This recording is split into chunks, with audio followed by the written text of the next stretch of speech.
Welcome, beautiful people, to another episode of Senior Spotlight. I'm Rosemary. Today we will be touching on a sensitive issue for many people, death. Death can be a sensitive issue for some because of feelings of fear or even denial. But in the end, we can't deny our own mortality. So in this segment, I'm going to touch on areas of end of life planning, but by no means am I a legal or medical expert. Instead, I just want to get people motivated to start planning in advance. And so let's start planning. Dun, dun, dun, dun, dun. Dun, dun, dun, dun, dun, dun, dun, dun, dun, dun, dun. Dun, dun, dun, dun. Dun, dun, dun, dun. I've seen a lot of change, been through a lot of pain. Some things are not the same. End of life planning is not a somber topic, but rather a responsible and caring act that will help alleviate the burden that loved ones will face at your death. The first part of this video will focus on death cleaning. Death cleaning entails giving away all the excess things you have acquired through your life and holding on to only the most necessary or of most value to you. This should not be a rush process, and the sooner you begin downsizing, the better, as careful, thoughtful death cleaning takes many, many hours. You can do this process on your own or with help from someone not within your family. For family members may have the same sentimental attachments as you, and this is not the time to get stuck in your memories.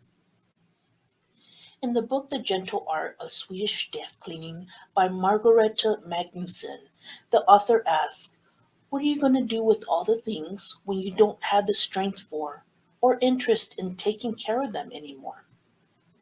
And another quote, is there anything we can do together in a slow way so that there won't be too many things to handle later? This is where end of life planning comes in. Magnuson suggests to first go through your large items that have no sentimental connection specifically, and in the process, leave the smaller ones like photos and letters till the very end. You want to focus on one room at a time, categorizing your items based on type, like clothes, for example, and what you want done with them, like giving them to charity. If you want to start with a large item like clothes, for example, start by putting them into groups or piles. Let's say pile number one can be for clothes you want to keep, and pile number two can be for clothes you want to give away. You want to go through all your clothes, separating them into these two piles. Then, when you've gone through all your clothes, you want to go through pile number one, the clothes you're going to keep again, and get rid of any dry clean only clothes, clothes that need adjustments, or just don't fit, and put them in pile two. Then you can finally put your clothes in pile one into your closet once again. You definitely want to use labels like give away, throw away, or keep to remember which pile is which. You may also want to offer these items to family, friends, or neighbors first before you give them to charity or you contact an auctioneer. Every item in your household should have a place of its own, so you don't spend time hunting down items and become angry and frustrated when you can't find them. When it comes time to smaller personal items like love letters or special mementos, put them in a box. And then on the outside of the box, put a note to toss them away when you have passed away. Don't forget to deal with any secret items or vices that you may have hidden amongst your stuff that you don't want others to see. At the time of your death, there are many decisions that your loved ones will have to face. And if they don't know where your personal information is located, it can be very stressful. So In the end of life planning, it is crucial that in advance you assemble all the information that your family or loved ones will need when you are gone. There are websites currently that will help you in your end of life planning. Some have fees, but other ones are free. Some will help you collect your information on a cloud account, or others you can download the forms and store them wherever you feel is best. You may also want to print out your information and store them in a binder or in a file cabinet. Just make sure that the information is labeled clearly. You may choose to use an end of life planning journal available on online sites to purchase. This one, for example, The Final Chapter, an End of Life Organization Planning Tool by Suzanne Hooker. It has checklists which prompt you at what time period you should get stuff done when someone has passed away already. It also has blank areas so you can fill in the pertinent information that you want stored for your loved ones. The American Bar Association also has form templates available to download for free at their website ambar.org/AARP forms. These are forms available that you can just fill in online, or you can download and write out your information if you wish. Whatever method you pick, it's important that it is clearly labeled and updated regularly. Set a date when you are to check your information to make sure everything stays updated.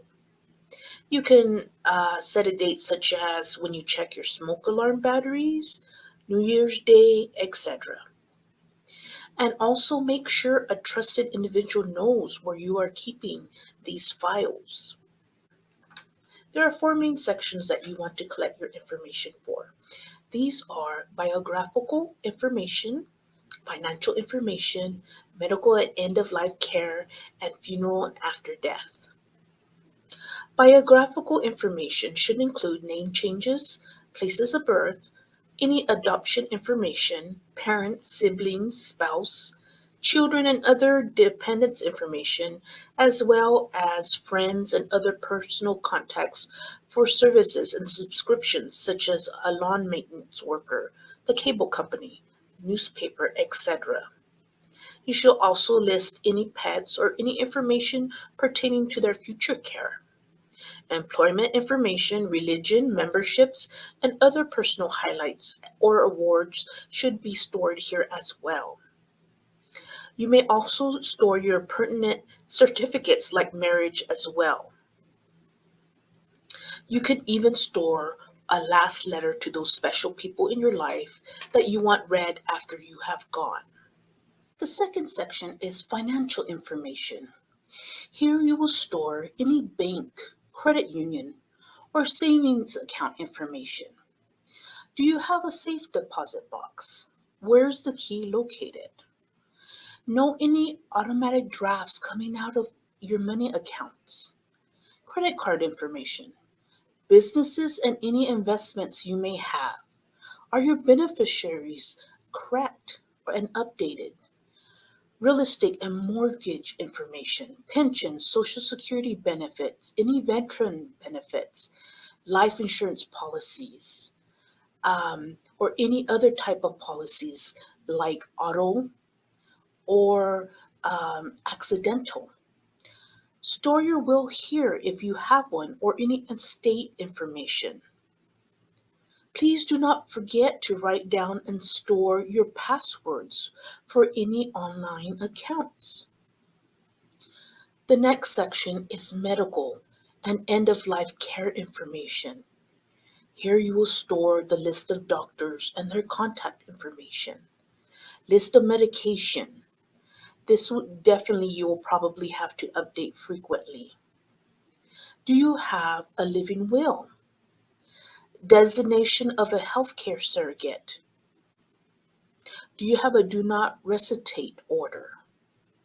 Are you going to donate your organs? Do you have a living will? What kind of care do you want at the end of your life? Do you want sedation only? Here is where you're going to decide the type of care that you are going to have at the end of your life should you not be able to care for yourself. The final main topic is funeral and after death information. Here you will put the information such as, did you select a funeral home? Did you prepay for a funeral? What type of funeral do you want? Do you have a burial site? Where do we be buried? Who will preside over the funeral? Would you like to pick your pallbearers, pastor, speakers, music, photographs that are to be used? Do you want a service or mass? Do you want flowers or a donation in lieu of flowers? Who are the family, friends, or loved ones you want contacted at your passing? Do you want to have your obituary done? As you can see, there is a lot of information to think about, to talk about with loved ones, to think about yourself, and to organize for your loved ones. Doing so will save them much stress and anxiety at your passing. Thank you for watching. I hope this helped you get motivated to start looking into your own end of life planning or those of people that you know may need it. There are various resources, as I told you and listed. So I hope you take advantage and start today in your planning. Until next time, take care.